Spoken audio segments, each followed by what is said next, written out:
Right now on Hoosier News Source, we get an inside look at Assembly Hall's vaccine site and learn the latest on the last week's IUSG election.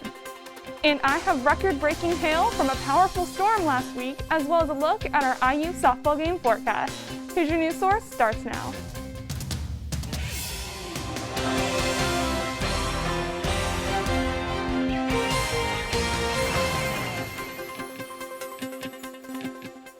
Hello and welcome to Hoosier News Source. I'm Carly Rasmussen.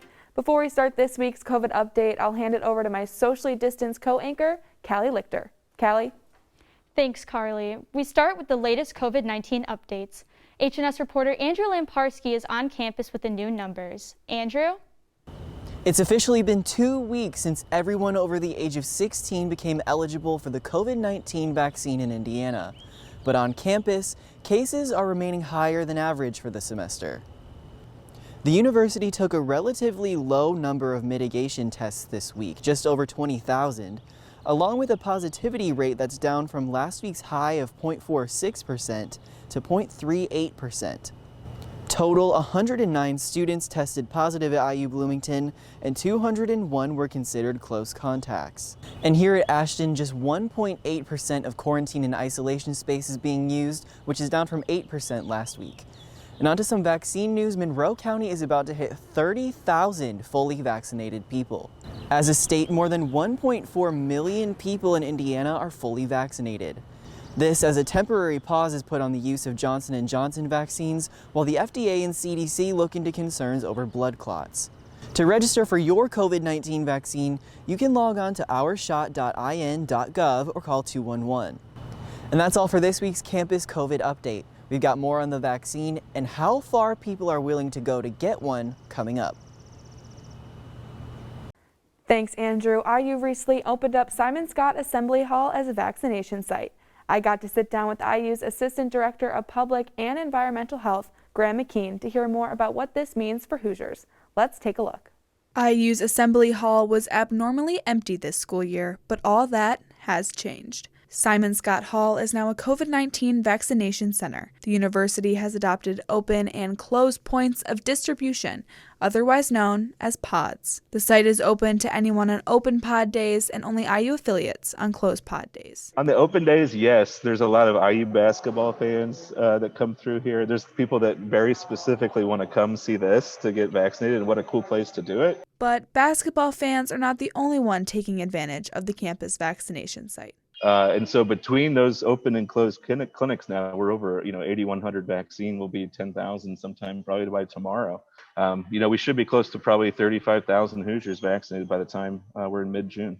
And while the numbers continue to rise, vaccine hesitancy has become a concern across the country and has led some to wonder if there will be a mandatory vaccine requirement for students returning to college in the fall. IU has not made a final decision, but Graham says from a public health standpoint, it would make sense to require vaccinations. And so if you can't get to a high enough level to the point where you don't have large outbreaks in your community, I think that's where a requirement makes sense to make sure that you're reaching that level. And, any requirement would have a list of allowable exemptions and things like that. For those who do not see vaccination as an option, there would be extra precautions taken. What you could see, or makes a logical sense from a public health standpoint, is ask that those people remain masked and ask that those people continue to participate in mitigation testing, whereas those that are fully vaccinated would not have to do those things. It's another one of the many benefits of being vaccinated. IU expects to make their decision about vaccine requirements by the end of the month. For Hoosier News Source, I'm Carly Rasmussen. IU students must report their COVID-19 vaccination to the university. For those instructions, visit IU's COVID website. And as more people sign up to receive the vaccine, long wait times are forcing some students to get creative. Hoosier News Source reporter Julia Lassiter spoke to students who took a trip for their vaccine. Because of an influx of students ready to get their COVID shot, websites that schedule the appointments are becoming more trafficked and slots are filling up quickly. Some students are even having to drive to a different county in order to get the shot sooner. IU sophomore Sammy and Gracie Farrell recall their experience trying to sign up for the vaccine. As many students experienced, the website was like super traffic. Everyone was on it. So that's when Sammy started looking at locations outside of like Bloomington, and that's when we found appointments really early on the 31st in Nashville. Once the sisters realized that they could cut the long wait times by scheduling in a different county, they started watching the site more frequently.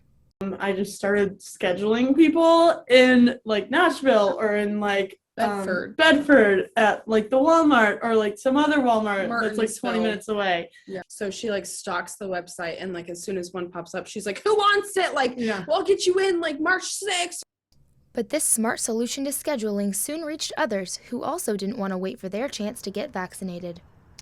It's gotten to the point where a lot of our immediate friends have then told friends outside of our little friend group. So now I'm scheduling people that I don't even know. And they give me like their phone number, date of birth, how far they're willing to drive. And I find them something within their schedule and then they go. Yeah. Over 1.4 million Hoosiers are vaccinated, but cases in Indiana continue to rise. After the Inspire ticket was disqualified, the IUSG Election Commission announced the Elevate campaign as the winner for the 2021 IUSG executive election. HNS reporter Elizabeth DeSantis brings us the latest with the Elevate campaign. IUSG Press Secretary Caitlin Scott addresses those who voted for Inspire that may feel left behind by the Election Commission's decision to disqualify the campaign. I would say it's disheartening when people try to get around the rules we have set in place and send out some of those mass communication materials. IUSG President-elect Kai Freeman says it is his mission to repair the damage done to campus unity. We are in need of some healing and some unity because some harm was caused throughout the course of this election to, various students or various populations. And, with a key mission of our campaign being to empower students, we want to make sure that they still are empowered to speak. IUSG Vice President-elect Madeline Diedrich says that although the election has indeed been filled with a lot of surprises, an encouraging aspect is increased student involvement. I think what's been really beautiful throughout this whole process is that more and more students are becoming engaged in student government, recognize they have a stake in the work that is coming out of it and recognizing that we want to work with them. Kai Freeman and Madeline Diedrich will take office after their inauguration on April 15th. For Hoosier News Source, I'm Elizabeth DeSantis. For any concerns regarding the election, you can contact one of your IUSG congressional representatives during their office hours. And the Inspire campaign is appealing the Election Commission's decision to disqualify them from the race. Inspire, which received the most votes, was originally disqualified for 2 violations. In one violation, the campaign sent out an email to 10,000 contacts without a way to opt out of future communications. In the bylaws, if a violation affects over 5,000 people, it is an automatic disqualification. Inspire filed a petition to the IUSG Supreme Court to review their disqualification on the grounds that the Election Commission filed complaints incorrectly, withheld evidence, and incorrectly ruled their use of mass messages a Class A offense. As of Tuesday morning, the Commission found Inspire responsible for 2 more violations. IU student reporter Israel Ramirez supported the Inspire and Legacy campaigns. If they did something similar, then I think it should be deducted. I don't think it is, it should go one way and not the other, so. Inspire plans to appeal the new violations. The Supreme Court has 21 days to hold public hearings with the Commission and Inspire. Caroline Clare has the latest on this week's cooler weather. Caroline? Thanks, Callie. Last Saturday, a strong storm system went through the southeastern U.S., leaving quite a lot of damage. Record-breaking hail occurred in Orange County, Alabama Saturday morning, with hail reports up to 4 inches wide. Hail of this size smashed through car windshields and made a huge impact in Alabama. Luckily, we won't be seeing these intense storms here in Bloomington and in the near future, especially for our IU softball games this weekend. On Friday and Saturday, both against Ohio State. Here with some beautiful and a little bit cooler days, but partly sunny and no rain chances to make a beautiful weekend to cheer on our Hoosiers. The cool and calm weather doesn't stop here. If we take a look at our extended forecast, we can expect a pretty mild week. Going sunny end of the weekend as we go into the weekend. Overall, pretty cool, but also picking up some rain chances as we head early into next week. But overall, Bit of a cooler week, especially if you're out in the overnight or late hours. You might want to grab a jacket as you head out. Get outside and enjoy this cool week, and don't forget to cheer on the Hoosiers this weekend. Callie, back to you. Thanks, Caroline. Coming up on Hoosier News Source, find out when we can expect an announcement for the next IU president. Plus, learn the new move-out plans for students in IU housing.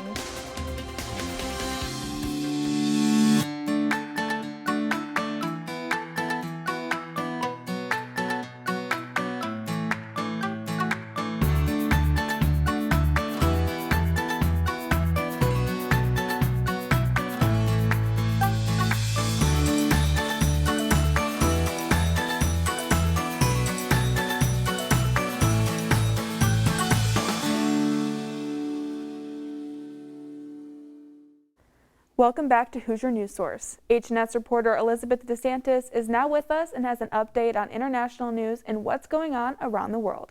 Elizabeth? Thanks, Carly. This week, a volcanic eruption on the Caribbean island of St. Vincent forced over 16,000 people to evacuate. The Le Soufriere volcano covered the island in a heavy blanket of white-colored ash and rock fragments. Thousands are without power and water as eruptions may continue for days or weeks. There have been no casualties reported, although many buildings are seriously damaged. The neighboring island of St. Lucia has taken in many of the evacuees. Over the weekend, the Duke of Edinburgh and longtime spouse of Queen Elizabeth II, Prince Philip, passed away. At age 99, Philip was the longest-serving consort to the British monarchy. His death was met with an outpouring of condolences from around the world. The firm has come together to support the Queen, with Prince Harry flying in from the States. Meghan Markle is pregnant and will not be making an appearance at the funeral after their controversial interview with Oprah last month. And there's a major escalation in the long-standing Iranian-Israeli conflict. Iran blames Israel for an explosion at the Natanz nuclear facility, causing a loss of power. The facility remains a focal point of Israel's fears of Iran. Israel did not deny Mossad's involvement in the cyber attack, and the attack coincided with a key moment Iran's nuclear program piloted a system to hasten the production of enriched uranium. Tehran's chief of nuclear energy condemns the attack as terrorism. That's what's going on around the world. Callie, Carly, back to you. Thanks, Elizabeth. We've been giving you updates about the search for IU's next president throughout the year. Now we might know their name soon. The university says their search for President McRobbie's replacement is in its final stage. Trustees will begin contract negotiations and plan to name the new president by the end of April. McRobbie announced his retirement in August and is stepping down this June. The end of the semester is approaching, and so is move-out day. This year, the process is looking a little different than before. The first day that students in IU residential housing can move out without facing a cancellation fee is April 30th. Students need to be moved out within 24 hours of their last in-person class or exam. Exceptions are being made for those attending graduation. All housing contracts end at 10 a.m. on May 8th, and there will not be a schedule for a sign-up required to move out. The university will allow 2 guests to help students move out. Just always double check with your RA. If you're not sure about something, the RA is always happy to answer any sort of question that you have. So I would double check with the center, with your RA or student bulletins or anything like that. For more move-out resources or information, you can visit housing.indiana.edu. Jackson Kinney joins us with the latest on IU sports. Jackson? Thanks, Callie. The Hoosiers have been busy since we last talked, starting with the men's basketball team. Mike Woodson and co have continued their positive momentum with the hiring of former Hoosier player and assistant coach Dane Fife to work under Woodson as an assistant once again. For the last 10 seasons, Fife has worked under Tom Izzo at Michigan State as an assistant there, including being associate head coach for the last 3 seasons. After graduating from IU, he worked here under former coach Mike Davis for 2 seasons as an administrative assistant, and from there he went on to spend 6 seasons as head coach at Indiana Purdue Fort Wayne before eventually arriving at Michigan State. And then alongside the Fife hiring, Woodson and the Hoosiers also added transfer guard Xavier Johnson from the University of Pittsburgh. Johnson is described as a high-intensity player who brings energy on both ends of the floor. And now I want to take you over to the Diamond, where Indiana baseball made some history over the weekend. The Hoosiers welcomed the Illinois Fighting Illini into town for a 3-game set. Friday night's game ended in Hoosier victory as Colin Hopkins hit a walk-off bomb in the bottom of the ninth after a lengthy lightning delay. And Sunday's game was postponed due to weather, but it was Saturday's matchup that makes the headlines. McCade Brown and Braden Tucker were electric, combining to no-hit the Illini and record Indiana's first no-hitter since 1984 when the Hoosiers blanked Rose Holman in a 6-0 win. Brown pitched 5 shutout innings on a volatile 9 strikeouts and 7 walks, and Tucker would follow up, pitching 4 scoreless innings of relief to earn the saves on 1 strikeout and 1 walk. And as always, for the most in-depth coverage of all of Hoosier sports, make sure you tune into IUS TV's own Hoosier Sports Night every Friday. Callie and Carly, back to you. Thanks, Jackson, and thank you for watching this week's episode of Hoosier News Source. To learn more about this week's stories, you can find us on Facebook, Instagram, and Twitter at IUS TV News.